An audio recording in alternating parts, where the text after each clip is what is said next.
দ্রুতগতিতে এগোচ্ছে পটুয়াখালী ইপিজেডের নির্মাণ কাজ।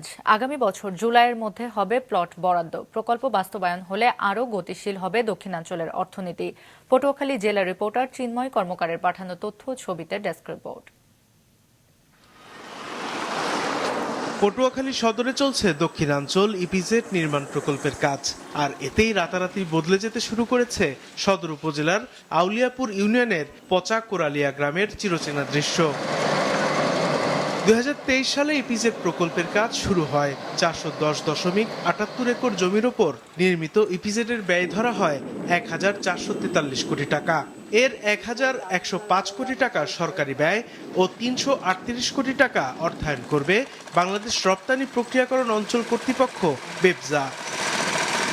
বালু ভরাটের কাজ প্রায় শেষ। প্রকল্পের মধ্যে রয়েছে 4টি 6 তলা কারখানা ভবন, 3টি 10 তলা অফিস ভবন, 9টি বহুতল আবাসিক ভবন, কাস্টমস অফিস, হেলিপ্যাড, সংযুক্ত রাস্তা, ড্রেনেজ ব্যবস্থা।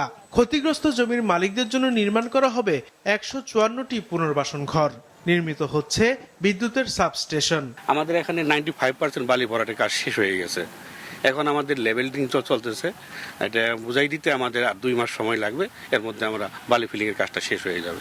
প্রাইমারি স্কুলের কাজও তা 60% প্লাস হয়ে গেছে। এর সাথে মেইন গেটের কাজ চলমান আছে এবং বেরাক অফিস অন্য কাজগুলো সামনে 6 মাসের ভিতর হ্যান্ডওভার হয়ে যাবে। আমাদের এই ইপিজেডের পূর্ণাঙ্গ কার্যক্রম আমরা জুন 2026 সালের মধ্যেই আমরা প্লট বরাদ্দ শুরু করব এবং জুন 2026-এর মধ্যেই এই ইপিজেডের পূর্ণাঙ্গ কার্যকলাপ শুরু হবে। প্রকল্প সম্পূর্ণ হলে প্রায় 2 লাখ মানুষের কর্মসংস্থান হবে। প্রকল্প ঘিরে চাকরি, ঘর ভাড়া, ব্যবসা বাণিজ্য, অর্থনীতি ঘুরে দাঁড়ানোর স্বপ্ন দেখছেন স্থানীয় বাসিন্দারা। আমরা চাই ইপিজেডের আরো বিভিন্ন কাজ আরো দ্রুতভাবে চালু হোক, দেশের মানুষের উন্নতি হোক। আমরা এখানে কাজ করব। এলাকার জায়গা জমি আশেপাশে যে আছে তাদের দামও অনেক উন্নত হইতে আছে। স্থায়ী কর্মসংস্থান এখানে হয়েছে, আর এই কর্মসংস্থানে আমরা যে বিভিন্ন জায়গার বিভিন্ন মানুষ আর আমরা যে স্থানীয় যে মানুষগুলো আছি যারা বেকার ছিল, বেকারত্ব দূর হয়েছে। পটুয়াখালী ইপিজেডে রয়েছে 306টি শিল্প প্লট। নির্মাণ কাজ সম্পূর্ণ শেষে আগামী বছর জুনের মধ্যে চালু হবে ইপিজেডের অপারেশনাল কার্যক্রম। সাদেকুর রহমান সিদ্দিকী, মাছরাঙা, নিউজ ডেস্ক।